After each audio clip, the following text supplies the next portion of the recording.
I guess it not only plays with your intellectual abilities, but also your mental capacity. I guess it's a very tough process to get through, but well, thanks to you, I was also able to get it done in my first attempt. So I'm very happy about it.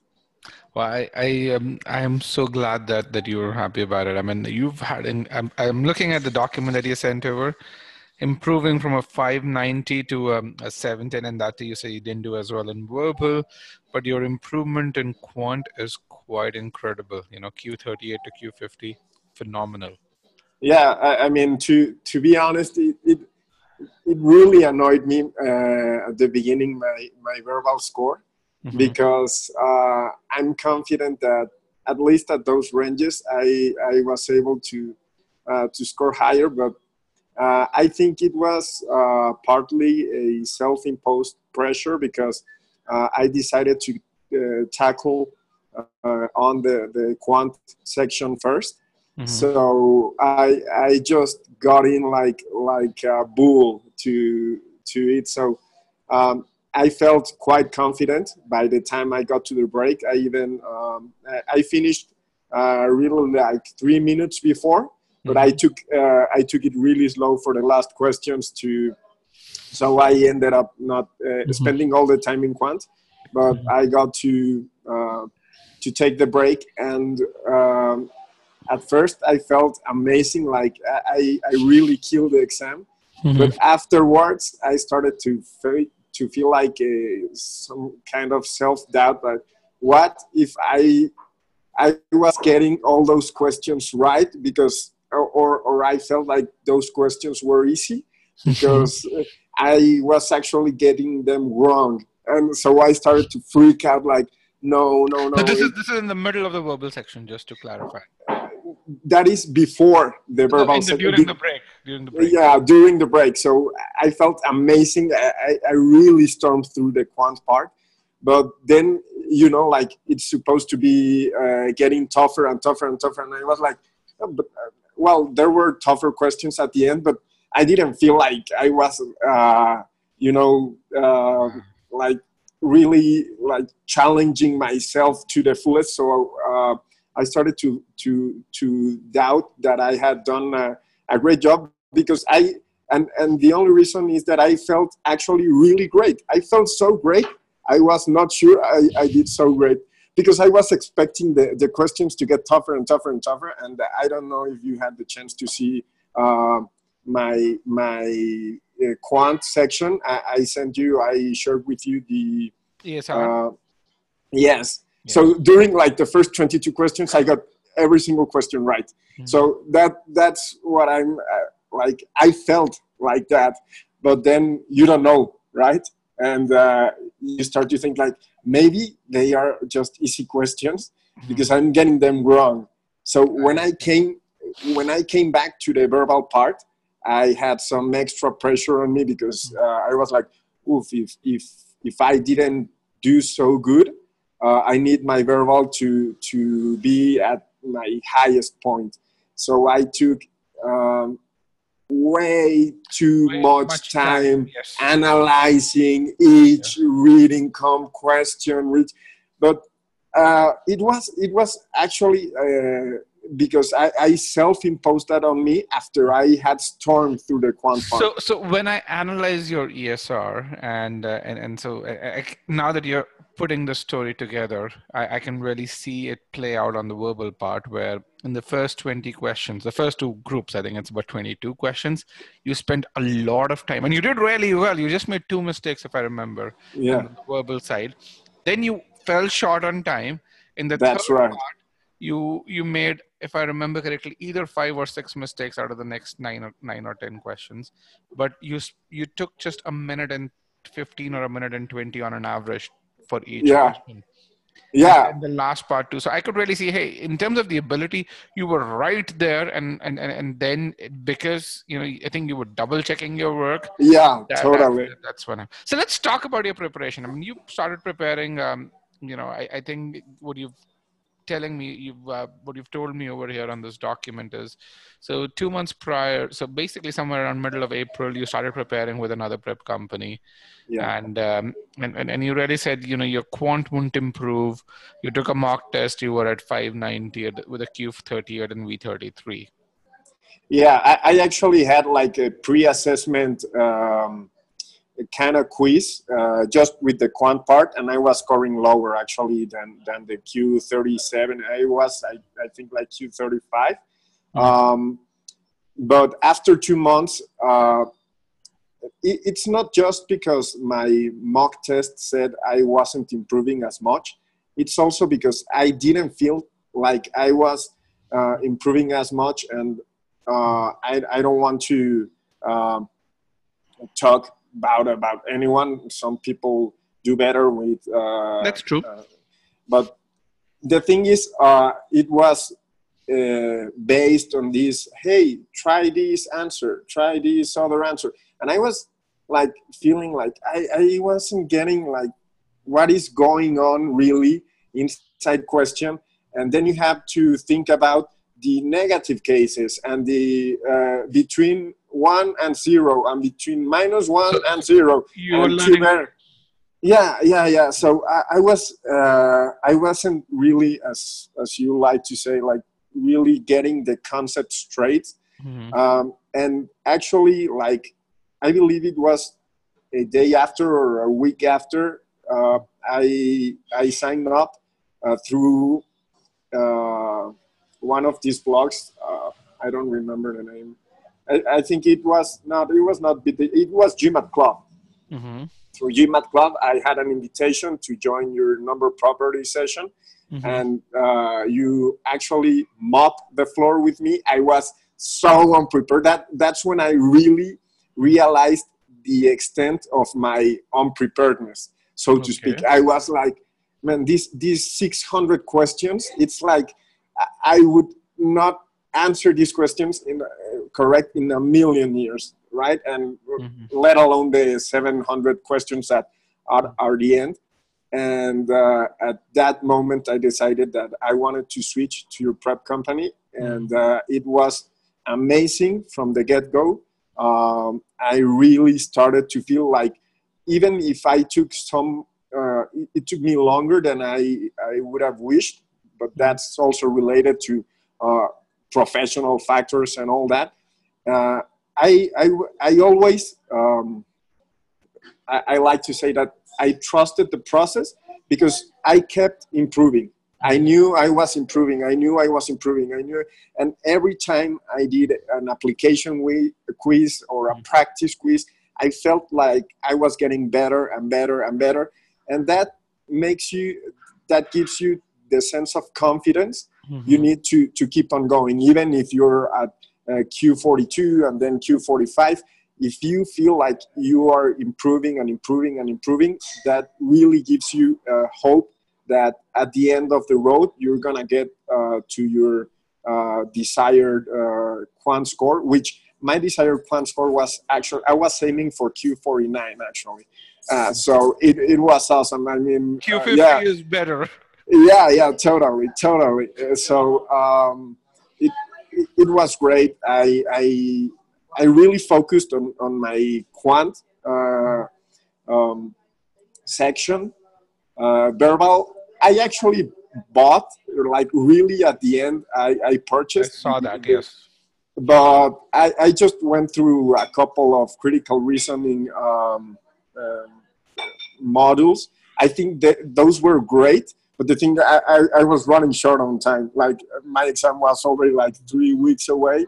And I had like this decision that if I should like really try to squeeze in as much verbal concepts as I could, or just like try to focus my maximum on the quant. And given that my first choice is Wharton, I realized that, man, I really need that quant score. Even I could have scored higher, I guess. I mean, maybe a 720, 730, but with a different composition. Yes. Yeah.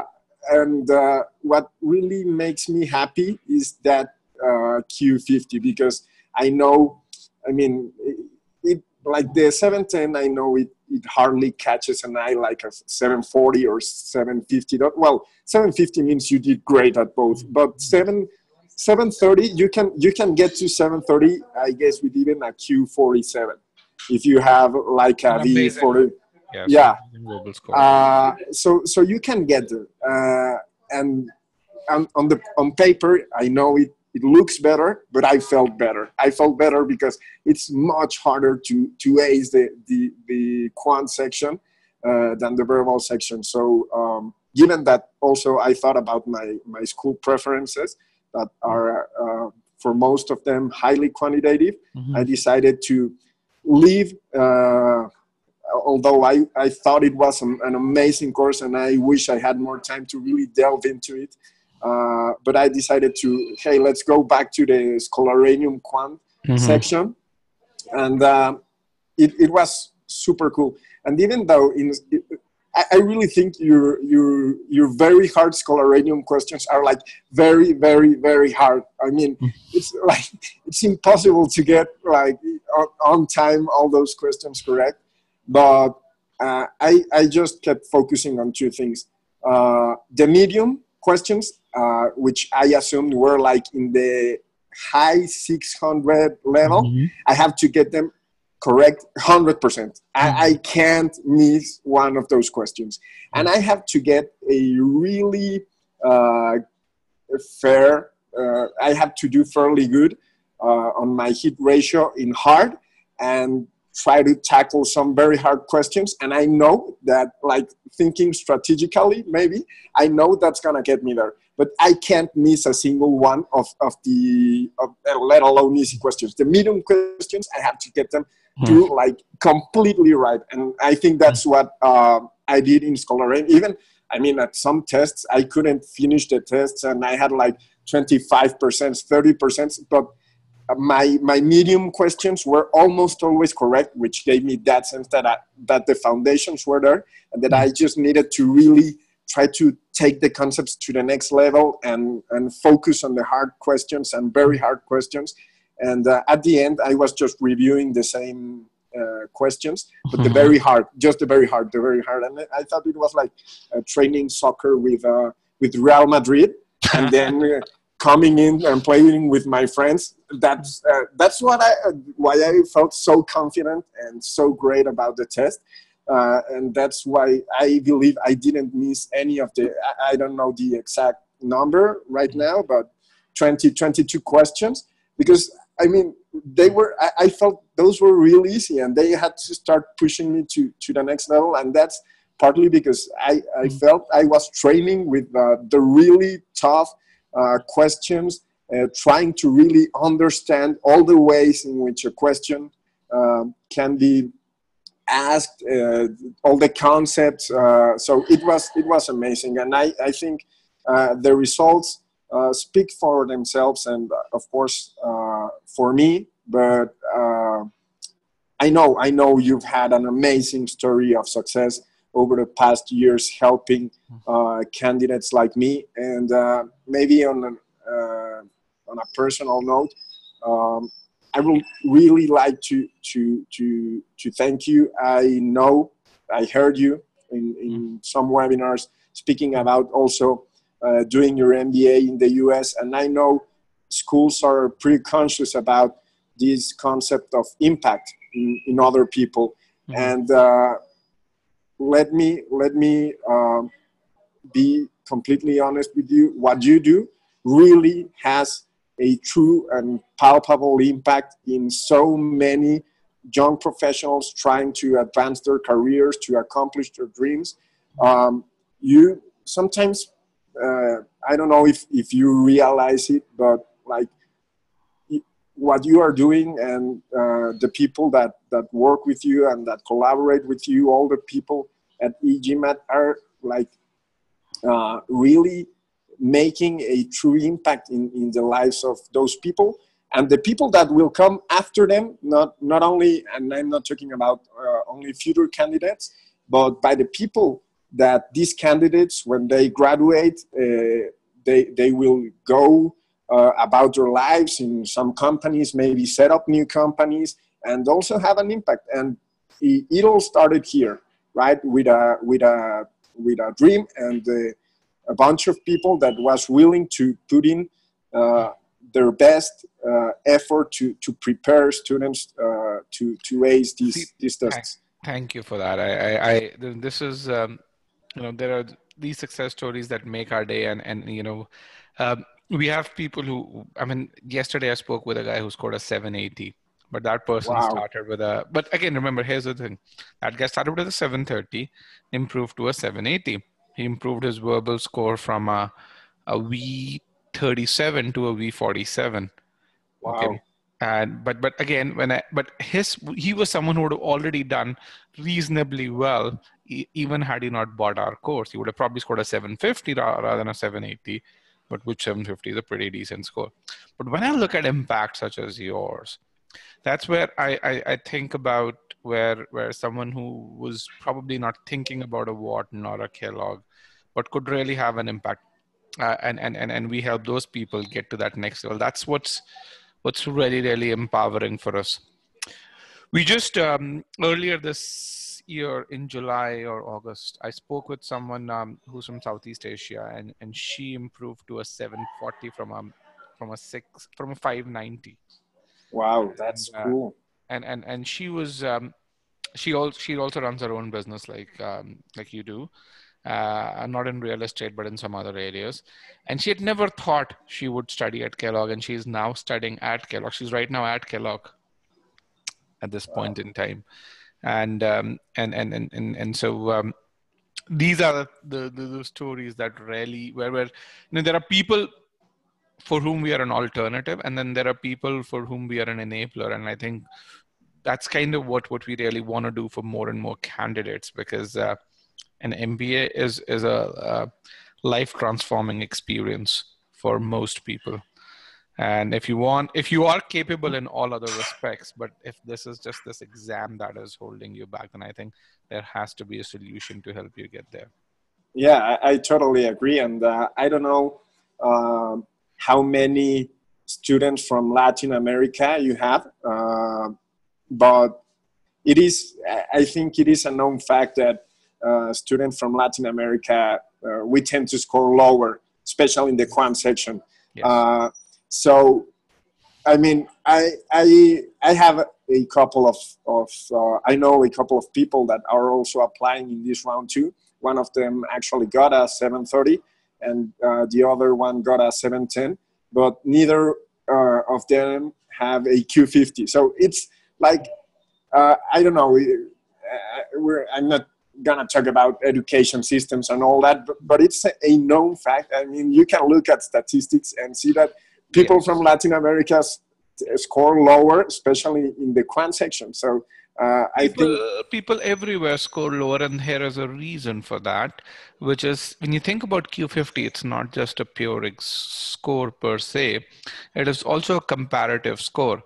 So right now about 53,000 people from China take the GMAT, and you add another 3,000 to 4,000 people from South Korea and Vietnam and other places, and the median quant score, forget about Indians, okay, there are another 32,000 Indians, but forget about them. The median quant scores for people from China and South Korea is Q48. Wow, that's their median score. Yeah. Do you have that statistic for people like Mexico or Brazil? Yes. Or it is there. I just don't remember from the top of my head, but I can tell you the median score is it is below Q40. Yeah. The median score from India is Q42. Okay. So it's not as great as people think it is. The median quant score for folks in US is Q39. Okay. Okay. So Q50, scoring Q50 is a huge achievement in context of these numbers. Yeah, that's what I think. That's what I think it's a differentiator for me. I mean, it's a really cool thing when you put everything into context. Yeah, so congratulations on that. So what's next for you? Uh, Right now, I'm polishing off my essays. My recommendation letters are already in. okay. Um, I also have the rest of my application more or less ready for the most part. I'm applying to 5 schools, all of which have deadlines Yep. coming in January. Mm-hmm. My top choice is Wharton. Wharton, you I, mentioned that, yes. I really like how the program is very hands-on and focuses on leadership, but also has this rigorous method of education. I think like those components, the way they mix those two things are like really what really drives me to make them my first choice. I was actually able to visit the school back in September. That is wonderful. Yeah, I mean, I just had one shot to go visit. I'm applying to 5, but I have this thing, my business going on, and I also I'm still working as a private equity associate.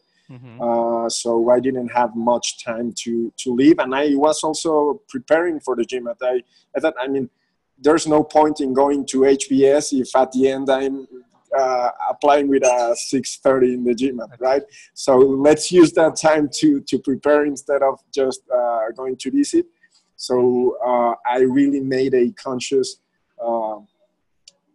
decision about it, and I chose to visit Wharton for 2 days. It was amazing. I didn't want to come back. I just wanted to stay there, and that also gave me an extra push to come back to Mexico and finish off. Yeah, and continue and push hard through the process.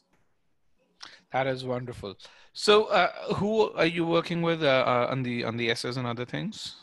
Actually, and it was not because of e-GMAT, but with Maria from Applicant Lab. Ah, all right. But that's a completely unrelated story. I was actually I ran across this Harbus book, the Yes. HBS essay book, Yes. and on the first few pages they have also an ad from Applicant Lab. So I had started also like completely unrelated. I was actually kind of surprised when I received an email, an invitation for a resume webinar that she was hosting. So, and it was like, man, I'm really working with the best people. That's awesome. So, yeah, I'm working with her. I'm trying to. She's really helping me to drive home like the stories, the big context along the essays. And I'm about to send just for a quick turnover to Admissionado, which they also have a like collaboration. Yeah, they also collaborate. So you have the editing service essentially. Yeah. Although I'm just using it for Wharton and HBS, I wanted to really focus on those two, more on Wharton, but on both. And I think I've learned a lot about the process, and I can replicate the process for the 3 other applications that I'm doing. That is wonderful, I would say. So how further along are your essays right now? My Wharton essays I just scheduled another meeting with her. So I guess they're pretty. I had her review my essays, like I think it was last week. I received some comments. I've been working on those comments, and I think the Wharton essays really reflect now what she told me and what the school talks about. And my HBS essay had to undergo major surgery, to be honest, because to be honest, I focused too much on the Harbus, on reading Harbus essays, and I think it's a really cool resource. But to be honest, you do fall on certain traps and common places. When you start reading all the stories, I think they are really accomplished individuals. I have no doubt about it. But they do tend to have some characteristics that you can almost point out along the essays. And so before even watching her videos, I had already started working on my HBS essay, and it was pretty much along those lines. And then I watched her videos, and it was like everything you shouldn't be doing, right? And I was like, no, I'm so close to the deadline. I thought I had my HBS essay like 90%, and it wasn't. So, but I've been working overtime to get it done. And the rest of the essays, I'm not running my essays through her, but they are pretty much, I guess, in good shape. Yeah, so I can imagine. So I think you do a couple of schools well. Then that's you kind of get an idea. But you still have her advice for other schools, right? Through the lab. Yes, totally. I'm using the Applicant Lab for the rest of the school, so I'm just using the personalized service for those two schools. That is good. Maria and I speak every couple of weeks or so. I actually met her towards the end of November. I'd gone to LA for a Thanksgiving break. Okay. And Maria is in LA, so we had met up for a couple of hours or so. Yeah, she's really cool, and yeah, and she was really honest. I think she really helped me because at the beginning, I could see she was pretty confused about my essays, and I realized that I could do a better job of putting my story in a coherent way. So she was really helpful, and just looking at my Wharton essays right now from 2 weeks ago, I think it's like a complete game changer. And I hope she shares my opinion about that. She's about to see those essays on Monday. I hope she does share my opinion on that. But all right, I will see. So that is wonderful. I think you are with someone who knows what she's doing. She's really, really good. And given your background, given your passion, given the fact that you visited Wharton already, I think you are in a good place. So just stay focused. When you get that interview call, do well in the interview. It's a huge component. Practice for the interview, yes. And I think you should be golden. Yes. I have this is. I don't know, when you're in this position, you don't want to get too excited about anything or get your hopes too high, because of course these are super competitive processes. Yes. And I understand that, but I really do have a good feeling about Wharton. I hope. I don't want to. I don't know. So I think here is, and that's something which is always good to have. It just depends on the kind of person you are. If in the past you've had a good feeling about something and you've always gotten that, then the same thing is going to happen with Wharton. So I think it just depends on how your good feeling comes about. Yes. Yes. So yes. I when I was applying to B schools, or when I've been doing things, if I have had a good feeling about something, that usually pans out. With Payal, it is not as much the case. In fact, more often than not, if she has a bad feeling about something, she says, "Oh, I'm very nervous about it." She does really well on those things. So, it varies from person to person. So again, the goal really is focus on, do something that you're very satisfied with, and then in the end, it's gonna you'd be happy to really say, I did I was very happy with what I submitted, and so the process should take care of it itself. I mean, in the end, that's what I've found the process to be extremely fair. And when I applied to certain B schools, and I applied 15 years back, there are certain schools I didn't get into, there are others I got into, and I could really see the ones that I didn't get into, my essays were bad for those. The ones that I got into, my essays were very different.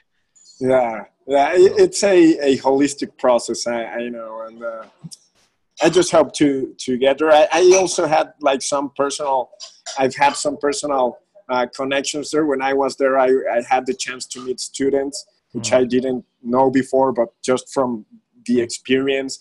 And we've become more or less, we've kept in contact, and they actually offered me to write just a friendly email to an adcom, just trying to say like, hey, I met this guy while he was here, and he got along with everyone in the community, and just consider that we think he would be a good addition. Of course, it's not part of the application, but it's like a real example for the adcom, I guess, that, so a current member of the community, which he didn't know before because the guys were from Spain and Brazil. It's not like they were my Mexican friends who are just like vouching in for me. They say that he would make a good addition to the community. Of course, it's extra official, but maybe it's a good indicator. And I also got along really well with some adcoms, like really connected. And they later came to Mexico for an MBA event, and we really had a wonderful chat. So I think everything is getting there, but I'm not getting my hopes too high. No, don't. Yes. Stay excited. That's all I would really say. They should help motivate you, push your best foot forward. That's about it. Yes. Yes. That's all that I would really say. All right. Mr. Gonzalez, that was wonderful talking to you. Thank you very much. Someone from e-GMAT will reach out to you requesting you to ask a review. Hopefully that's okay. Yes, sure. Okay. Sure. And good luck for Wharton and HBS. I really, really hope that you get in over there. And do keep me informed. Do keep Maria informed as well with regards to the decisions. Yes. And I'm sure you'd keep her informed because you probably will need help during the interview too. So yes. So yeah. And thank you for the opportunity. I was really looking forward to thanking you personally.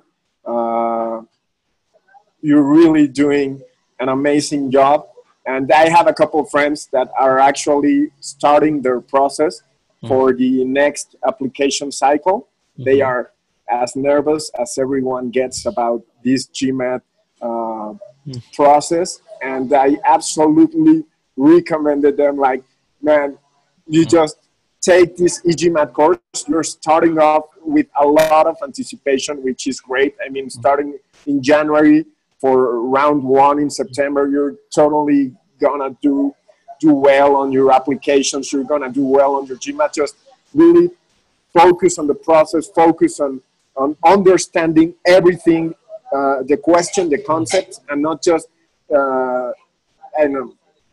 like substituting and all that. Just go with these guys. They really helped me a lot, and I hope you keep helping people achieve their dreams. Thank you, Rajat. Thank you very much. We definitely will. All right. Bye-bye. Bye.